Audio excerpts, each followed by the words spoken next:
Welcome everyone to today's LinkedIn Live. Today's session is about why freelance marketers are game changers for your business. And today, this is a pre-recorded session. However, don't fear, we are all currently live in the comments. So if you do have any questions for the lovely Mel, Keri or Leanne, you can drop those in the comments box and we will get straight back to you as fast as we can. Before we do dive into today's session, it's time for the introductions. So first, we've got our host, Leanne. How are you today? Hi, Becca. Thank you. Yeah, I'm good today. How are you? Good. Very good. Thank you. And before we go any further, Leanne, do you want to just give a quick overview to the One Group, our marketing division, and our additional beyond recruitment parts that we offer? Yes, of course. So the One Group, if you don't know, is a recruitment company, but we also offer a lot of value beyond recruitment. So today's session is one of those things that we do. We do regular LinkedIn Lives and podcasts with an array of guests talking about all our different subjects. But today we're focusing on marketing with the lovely Mel Barfield and Keri from our marketing division. Lovely, thank you. And yep, as mentioned, our expert guest today is Keri, our senior marketing consultant, and Mel. Mel, would you like to give a quick intro to who you are? Hello. Lovely to see you virtually. We normally see each other in real life at the marketing meetup. Hello, my name's Mel Barfield. I'm a copywriter and event speaker and podcast co-host. One of the reasons that this has come about is because I happen to mention I used to be a careers advisor, so I've got some knowledge about career trajectory. I can't say the word trajectory. Career trajectories and how it's changed across the years. So I'm really looking forward to diving in.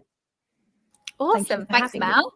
And then Keri, over to you. So do you want to give a quick introduction for those who don't know who you are?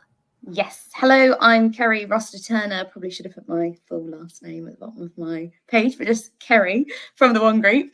I specialise in placing marketing professionals across Beds, Herts, Bucks and Northants, where we are here today and where we host or support the marketing meetup over in Northampton, and that's a great place to meet in person. And one of the reasons I got involved in this today is I went to a special co-work space for freelancers that was hosted by the lovely Joe and Penny Pickering, who you know as well, Mel. Love over them. At the yeah, great them lots of love today. Yeah, and they had me in to kind of join a co-working session for freelancers where they could all share a space and share ideas and talk about projects and trends, and it just created this great buzz. And off the back of that, I was able to ask a lot of kind of insights and questions around the freelance market. I help companies hire freelancers, interims, consultants, permanent employees, but it was a great topic to bring up there. And off the back of it, I think this is a great way to share it with the wider world, maybe beyond Northampton. Yeah, absolutely. Thank you, Keri. So yeah, I'm just excited as all of you to get into today's session. So let's go for it. So Leanne, over to you with your first question. Thanks so much, Becca. Yes, so Keri, I'm going to start with you. What do you think are some of the common misconceptions about hiring marketing professionals on a short-term basis? Oh, juicy first question.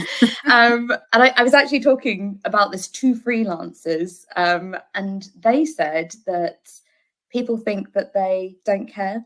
They only want to work remotely all the time, that they're lazy, their communication is poor, they're busy with other clients. And I was like, whoa, that's a lot of negativity straight off the bat. Yeah. That you think your clients think about you as freelancers. But actually, when we got into it, firstly, they're none of those things, like especially that they don't care. Like they probably care more than anyone I've ever met, this group of people, of the freelancers that we work with in particular. But also I think this misconception exists because of poor communication at that really important onboarding process. So if you're looking to hire a freelancer and you don't define what you need them for, how long you need them for, whether they're expected to be on site or you're happy for them to work remotely, that's when these conceptions of they're lazy, the communication's really poor, where on earth are they? They're not in the office, because you haven't defined that up front. And actually what I found is that when you have those conversations, when you ask, what is the project? What do you need them for? Do they need to be on site? And then you can ask them, like I've spoken to freelancers that live in Northampton, Milton Keynes, and they've travelled over to Thames, Scotland, Woking, sometimes 5 days a week. And I was like, the conception is that it's a completely remote role. And others are like, no, I would like to work fully remotely. But unless you define that up front, you're not going to get the right freelancers for your business, for your project, for what you're looking for. And that's where that misconception comes from, but totally avoidable. And I think also potentially some people have been burnt before. So maybe they've hired a freelancer that they've not vetted properly. And then they're like, that's it, never again, never hiring a freelancer. They cost loads of money, they were terrible because they've been burnt.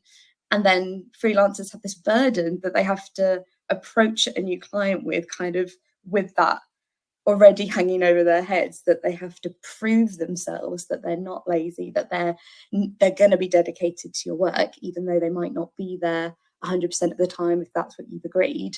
What they deliver is going to be what you need for your business. So I think there's some of the misconceptions. Wow, there's a lot there. There's a lot to unpack. It's a juicy question. Yeah, there's a lot to unpack there. Mel? Well, I was nodding. I don't know if you noticed, I was nodding along a lot there with you, Keri, because I completely agree. And on my podcast that I run with Ben McKinney, we purposely didn't call it Freelancers. Not that I have a problem with the name, but some people do have a bit of baggage with the name, the term freelancer. But one of the things we talk about on Indie Business Club podcast is about how some people get kind of trapped in that employee mindset.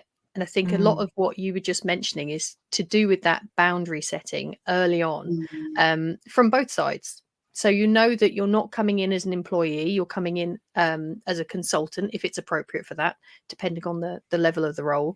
And being clear about the fact that, yes, you might take the dog for a walk at lunchtime, you might work from home, but you have a set of professional standards that you work to as a freelancer or contractor. But so much is about perception, as you say, about thinking, oh, we've been burned before. Well, that's actually a bit of a red flag from our side. And it's not that we're taking sides, but from a freelancer or contractor's side, if a client goes, yeah, every single copyright we've ever had has been rubbish, you think, I bet they haven't. I bet there's some miscommunication here in the briefing, or the briefing process isn't thorough enough. And it certainly isn't, a band-aid that you stick on a problem. It's not going to be automatically way simpler than just employing someone full-time or permanently.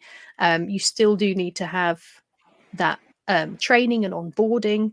But this is a really valuable conversation to have, because there are definitely misconceptions on both sides, and so much can be resolved by having thorough briefing and boundaries in place so that people know what to expect from both sides. Yeah, definitely. I would agree there with that. So Mel, do you think that the landscape has changed in recent years then to make companies more, willing to take on these freelancers if they think they're such a risk? Well, you can't move for headlines saying that, oh, remote work's dead. Oh no, it's back. There's so much change since, obviously, the C word, COVID. So much more flexibility has been afforded.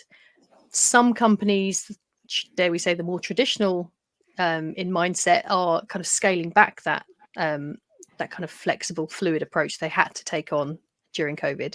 I think the careers in general have changed so much in the last 10, 15, 20 years. I mean, it used to be that you would get on the ladder and climb and climb and climb, and you'd have this guaranteed career trajectory. No, why did I try and say the word trajectory again? Journey, staircase, ladder, anything but trajectory. So you used to have it all mapped out. It used to be really reliable, and now even in the public sector, it's not that way anymore. People think that civil servants have this ironclad career progression. I didn't say it that time. And solid gold pension and all this stuff. None of that exists anymore. Only in very few industries can you go, just climbing up my ladder, getting my pay rise, getting my bonus. All of that is out the window, as is like choosing your career it used to be a matching process. I'm good at this, this and this. I like this, this and this. Here's a job that fits perfectly. It just isn't the way anymore. So many people are choosing through lifestyle, personal skills and interest to have that more portfolio kind of career. And I think there's a massive opportunity on both sides of client and, freelance gun for hire, to plug some gaps and in a really creative way that I think COVID has massively opened up the opportunities, and for the businesses that are willing to, let's look at a creative way of plugging this skills gap we've got or working on this project. I think for those companies, those are the ones that are going to really benefit, I think, in the coming years, being agile. I hate that word, but it's true. So why might freelance marketers then be looking for a fractional temporary role? Well, I think we've been afforded a bit of luxury there. I say that sounds terrible saying luxury to describe what was a global pandemic, but it basically let people. So many people I know who are freelancers now, or working under a fractional contractor type arrangement. COVID was often a bit of a push or a shove in that direction for those people. I think once you get there's a kind of a running joke that freelancers become unemployable. I've said that myself since about 1 month in. I don't think I could have a job now. But for me personally, I can only speak from my experience. It's because I want to be able to be there for the school run. So anyone with caring responsibilities will automatically potentially be more attracted to a job role where, I know that it's a fixed term contract. I can do this while I've got my 30 free hours of childcare, or while mum's recovering from the op, or whatever the caring responsibility is. I think it's a very obvious one, but it's still worth highlighting as a massive driver for a lot of people. And it's not just a gender thing. I know loads of men who are freelancers who relish being able to do the school run, go to sports day, all that kind of stuff. So there are so many reasons, that being one of them. Other reasons, just like enjoying the lifestyle, especially if people are, I think Gen Z have got a much healthier approach to work than us old people. Sorry, I didn't mean to drag you in and accuse you of being my generation. I'm an elder millennial, and we were brought up to expect to have this 9 to 5. And there's the running joke about freelancers swapping the 9 to 5 to a 24-hour, 7-day a week, 365-day a year job, because you're always thinking about your business. But people are opting to have a different kind of lifestyle where they perhaps go, I'd really like to try this thing out. I'm gonna do this short-term bit of work and then see what I can take from it to the next thing I want to do. So having that portfolio career is quite appealing for people who like to mix it up, learn new skills. And I've had that a lot. I've had that a lot from freelancers, that freedom and flexibility. You get to a point in your life where you can get more freedom and flexibility by doing it yourself and utilizing the skills you've built in maybe your early career to go off and have your own business, have your own fun. The other two, I guess, the points of creating your freelance company is also that early education point. So maybe you've decided you want to do a degree in marketing, and then you've got that always awkward transition from, I've got the theory, I've got no experience, this job description, this company wants me to have experience, what do I do? Freelancing can be that really perfect first way to prove what you can do, utilize that theory, build those skills and get that experience at the early part of your career. And then I guess, that jumping off period, I guess, towards once you've got that experience, that expertise that you've built up. And that could either be from a frustration of the working world, which I think might be a little bit what you touched on there, that you can do it better on your own without certain parameters around you. I'm not saying everyone has a toxic backstory. No. They don't all, but it's something you do hear quite a bit from freelancers, not wanting to be chained in. But. That a certain situation prompted the idea of creating it. Whether that was they're off their own back, I want to do this, or maybe their hand was forced a little bit and that was their creative solution to provide for their family, utilizing the skills that they've got. But I think ultimately, whatever reason you became a freelancer, it's all about what you can do for another business, what skill set you've beautifully packaged up that you can then present to fix a problem, solve a solution for somebody else, essentially. Just on that point, can I just chip in with the fact that for freelancers, or people who are consultants or have their own independent business and are dipping in rather than being a full-time employee under permanent contract, because of having to run your own business, often you have you have to have a broader understanding of how all the different departments would work together, because you are all departments. Penny Pickering posted a great video of herself with 1,000 hats on. So that added awareness and understanding of how all these different cogs, sorry, I keep bashing my mic, cogs work together, can be a real benefit, especially if it's a smaller business that needs a bit of a general marketing input. Then they're just flying the flag for freelancers. So Keri, why would companies then look to hire short-term marketing professionals for their business? What are the main advantages that they can bring to a company? So I think, like we discussed, them being almost specialist experts, whether that's, I think particularly once you've had an experienced career and then you decide to set up on your own, you've got a set of skills that you can bring to a company that you can parachute in with very little. I know we spoke about training and induction, but actually some of the experience we've had in hiring freelancers has been, this is the company, this is what they do. Research the hell out of them for an interview, show them what you've learned, what you can do, give them some examples of the work you've done before, and we vet them to that quality that you're kind of reducing down that onboarding process. But because they kind of have to prove themselves, because this is their business, this is how they get this work and future work, and they want to do a good job, you're finding high quality, credible people in a short period of time for a fraction of the cost quickly. It feels a bit like a no-brainer. It can be quite safe as well in the same way that a freelancer doesn't need a job 365 days a year, companies don't need marketing sometimes 365 days a year. What? It might be seasonal, or there are opportunities where they need a certain skill set in marketing. Okay, fine. Let me rephrase that. You need marketing all the time. Maybe you need a particular skill set. Push that pain point. Push that pain point. If you want marketing on Christmas Day. Well, I was going to say, but you do need them 260 days a year, which is the number of working days, because you don't work weekends. Come on now. That was a great recovery. I really save, right? On numbers. I don't know. I'm not convinced. Okay.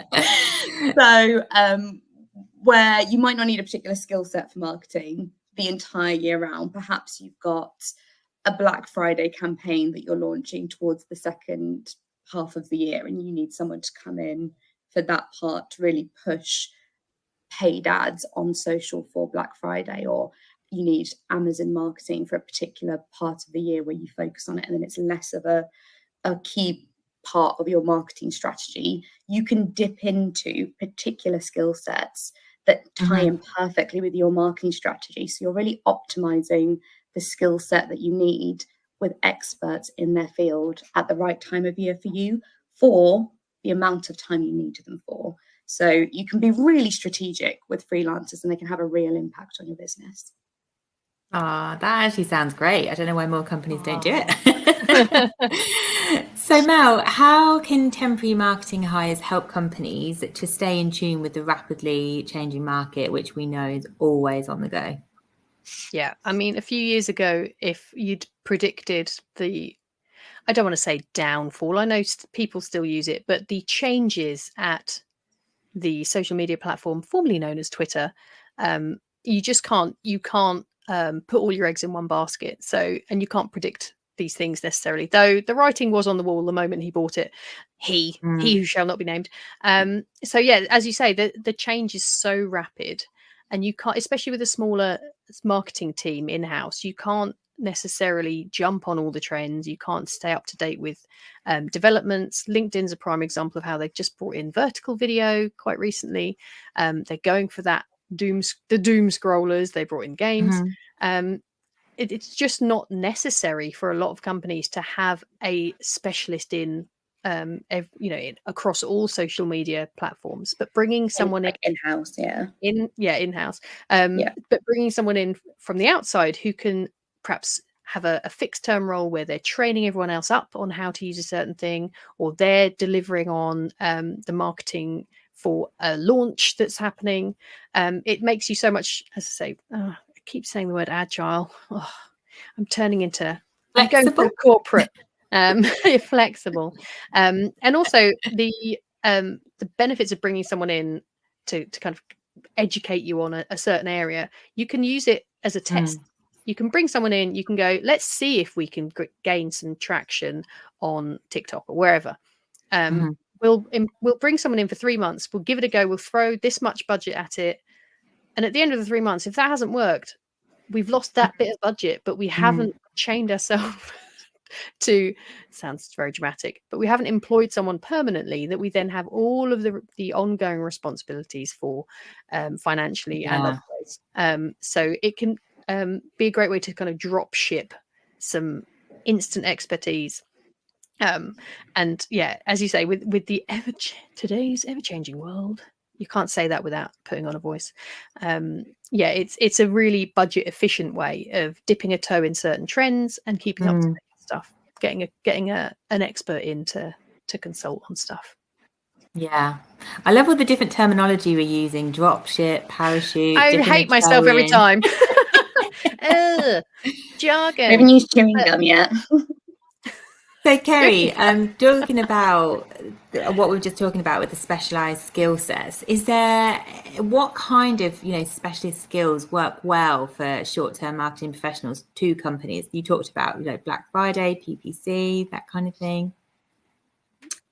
Yeah, I think there's a lot of the digital skills naturally lend themselves to freelance work. So email marketing, marketing analytics, paid search, paid social, organic social, SEO masters. But like copywriting would be great. I'm sure Mel was hoping I'd say copywriting. But I think even the traditional like events, to bring somebody in for an event that you have for a short period of time as a freelancer could be a great way to pull things together. And they kind of nicely lend themselves to that, to be available for an event. So the skills, the physical skills, are the people that built up, that have done this before and can come in and deliver a project with their skill set for you. Or for something like email marketing would be ongoing. Social media would be ongoing potentially. They're the hard skills. The soft skills they bring to the table are innovation. They don't work for one company that they go to every day. They're seeing how different industries are applying their craft, their skill in different ways, which allows them to be creative, allows them to see what worked, test it in your environment, if appropriate, of course. And I think that innovation and creativity are two of the biggest skill sets, aside from what they can actually deliver. Keri, have you got any examples of how a company has successfully used a short-term marketing professional?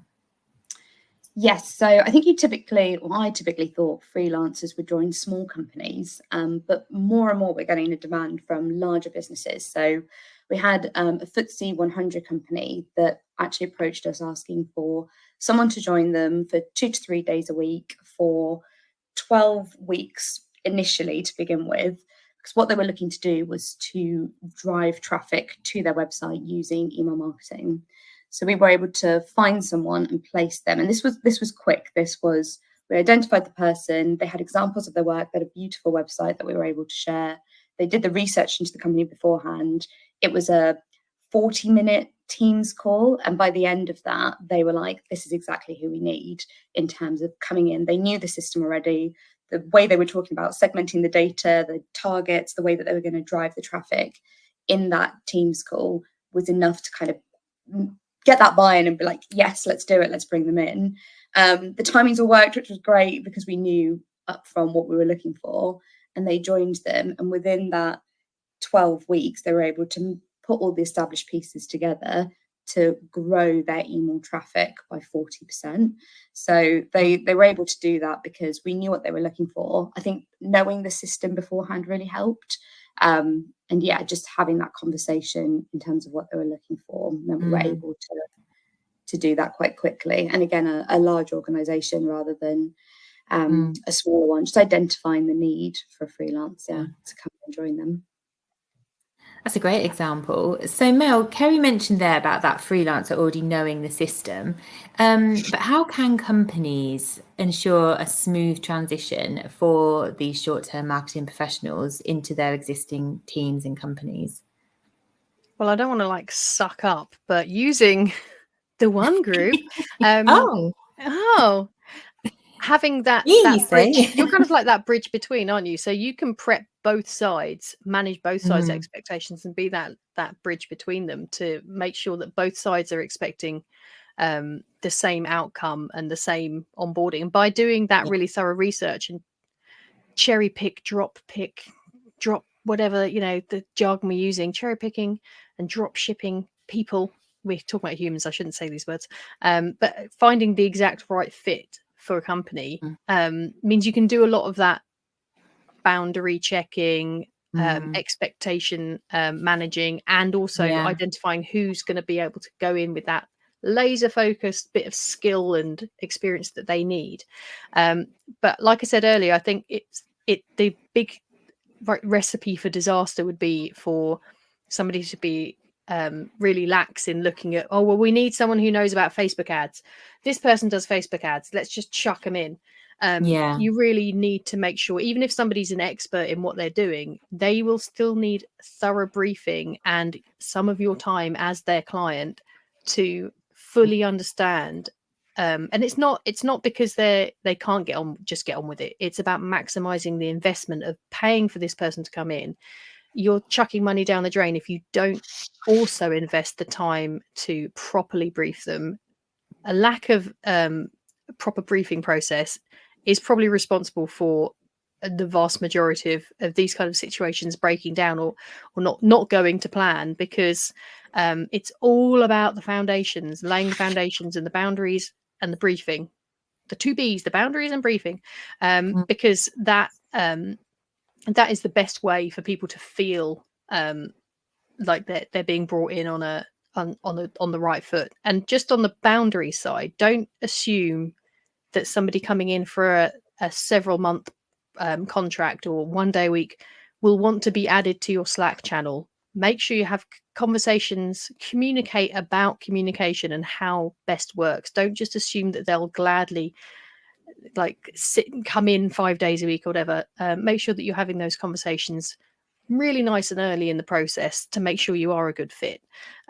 Because just because you've always done it a certain way, bringing someone in and kind of plonking them into a little short-term role, they're not necessarily going to be willing to have their own email address or, you know, all these other things. I don't mean to make freelancers sound difficult, but what I mean by that is just make sure you're having an open conversation early on. I always use the example that I don't tend to give out my phone number to clients, and that's because I say that really upfront and really early. It's never been a problem. By doing it, I'm putting off anyone who's like old school about it. And actually, my friend Ant Henderson likes to ring me every now and then just to wind me up. He's all right. He's all right. I don't mind. But it's those kind of boundaries. If I'm coming in to do this really specific job, I don't need to be in your all team meeting every Friday morning, because that's not that 50% of that plus isn't going to be relevant to what you're paying me to be here for. And that is, sorry, I'm going to go up my soapbox. That is another thing that Ben and I talk about on the Indie Business Club podcast, is about having a really clear idea of what you're coming in to do. If you're coming in to be a consultant, then you don't have to go, yes, boss, and kind of toe the line. So just making sure that both sides understand that's where you come in to do this seamlessly and perfectly, managing both sides' expectations and being that like bridge between. I'm not on commission for the one group, by the way. Just disclaimer. I feel like you should be. Sorry, that's my phone reminding me I have children. So this question's to both of you. Keri, you had that really good example earlier of the website traffic. But how can companies measure the success of short-term marketing hires if it wasn't such a niche project? So I think defining what it is at the beginning will help you identify what success is. So that's how you measure. Whatever your brief is, if they complete that in, and if there's a deadline, if there's a time in which they need to complete it, that's success. If it's not return on ad spend or click-through rate or something analytical that you can measure digitally, I think so success looks like what looks good to you based on what you've agreed. Okay. Mel, how do you think companies can make themselves more attractive to freelancers? People that might not be keen to tie themselves down, even if it is short term. I'm a bit worried I've painted a picture of us all being like this free Aloof. spirit, man. You can F the system. I'm not going to be tied down by the man. No, we're not all hippies like cycling around the countryside at 2 p.m. just because we can. Though I do know some people who do. But I think the thing that can make a company really attractive to a freelancer or a fractional person is being, it always comes back to this, being really clear on what you're after. If you've got really specific needs, then putting it out there. If you just put, I need a general marketer, but actually what you really need is someone to up your email subscriber list, then, but if you're putting something out that's quite generic and general, you're going to have to sift through a whole lot more applications and inquiries than if you say, I specifically need somebody to help us 1 to 2 days a week in our Kettering branch or remotely. They need to have experience of this, this, and this, without being overly prescriptive. I think if you're, but that's where we've mentioned this so many times already about doing the groundwork first of knowing what you're actually looking for, being able to then give a really clear brief. And if you don't have a brief, then perhaps what you're looking for is someone to consult on what you actually need, and then you can bring someone in to help you with that, even if it's, I mean, we're talking about like weeks, months, even if it's somebody to come in and do a 90-minute workshop, power hour, half-day workshop to help you understand where you've got the gaps to plug. I think as I said earlier, the moment where stuff goes wrong or clients aren't attractive to freelancers or fractional workers is if they're too vague, or they blame, all freelancers are flaky, we've never had a good experience. Well, we need to look within perhaps and see why. But being flexible, being able to let people work flexibly. If you're literally, you see this all the time on LinkedIn in particular, that it's outside IR35, but we need you there 9 till 5 Monday to Friday in the office. It's like, that's not a freelance role. You're lying to yourself. This is not freelance. This is you're employing a role and trying to say it's freelance to get out of. Not you. I mean them. You would never. So yeah, being really crystal clear about what you're looking for, and just think creatively. Like I said earlier, if you like, just because you've always had the freelancer or whoever come into the office, do you really need them? If you decide to do a remote kind of role, then you're going to cast a much wider net of talent on the talent that's out there. So yeah, just really, and I'm sure, I actually don't know if you offer this, so sorry if I'm saying you offer it when you don't. Presumably you offer consultation type stuff with clients to get to the root of it and say, oh, actually you think you want this, but maybe have you thought about doing it this slightly different way? Which is why I'm really glad that you're talking about it today. About in fact, I'm glad you brought that up, because I was going to say that is something that we can definitely help with if you're not sure by the end, even at the end of this podcast. No, let me give them a power hour. That you could do that. That's something we can determine, whether it's a permanent employee where they buy into your culture and they turn up to the team meetings, to a consultant, a senior contractor that comes in, typically has their own business. You did say earlier that some people will like jump straight into that kind of employed type role. So it's not that we are all hippies flying around on our like living up and only working 2 hours a day. There are many different types of fractional and freelance and consultant people out there who are willing to give their phone number to the clients. So, Keri, what advice would you give to companies considering hiring a marketing professional on a short-term basis then for the first time? So I think determining what you need. So if it's a sit down coffee with us to say, we have a need, we don't know whether that needs to be 5 days a week in the office, fully remote, if we need them for 2 to 3 days a week for 6 months, kind of determining that could be what you do off the back of a conversation with us once you tell us what you need. So kind of having that really clear brief is probably the first thing you need to do. Determining a budget, I would say. So are you going to run out of money if this project goes longer than you thought? How long can you have a social media manager managing your LinkedIn for? How many months do you reckon? Could be quite useful. A clear picture of what you see success to be. So why are you hiring this person? What do you want by the end of it? Is there a permanent opportunity at the end of this? Again, I guess a misconception is that freelancers are freelancers for life. Some are, some aren't. Again, it's a conversation. And then determining things like the communication piece. So how do you like to be communicated with? Do you want to pick up the phone? Do you want to email someone? Do you want to invite them into Slack? What's the communication? Don't phone Mel. Yeah, but then it's a case of matching the right people or having that conversation, going, Mel, would you mind like 1 or 2 conversations now and again? Is that okay? And I'd say absolutely, as long as I know they're going to be. Ring me when I'm cooking my children's dinner, because it's me. Yeah, I think it's all about communication when you're hiring someone for the first time, relying on an expert, and always getting a recommendation, a referral, and a vetted candidate. So whether that's through us at the one group or someone else, the last thing I want is to kind of miss out on hiring the right people. Because really quickly on that references thing, we don't want one rotten apple to spoil the whole apple cart and all that jazz. But there's the odd isolated incident where a freelancer, there's a copywriter in particular, I'll tell you who after, who has literally lifted one of the most famous copywriters in the whole country's website and passed it off as his own. So doing a little bit of due diligence is important, but on the vast majority of freelancers are legit and lovely. But yeah, as you say, doing that bit of just check a few references as you would with a full-time long-term hire. Yeah, but honestly, we do that for you, so we could take that off your plate and you just tell us what you want. We'll kind of arrange the vetting and interview processes to show you the right people, and you can crack on with running your business. So Mel, what advice do you have for freelancers looking for a short-term placement?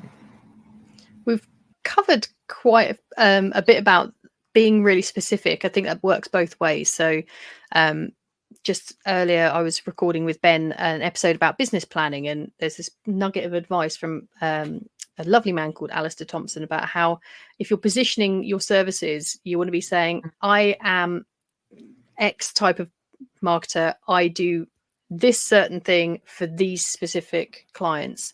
So being really clear on your positioning. Not everyone has to have a really super tight niche, but if you can communicate, especially if communication is part of your job, exactly what it is that you can do for whom and how, that's step one, really, is being really loud and proud about what you do for who.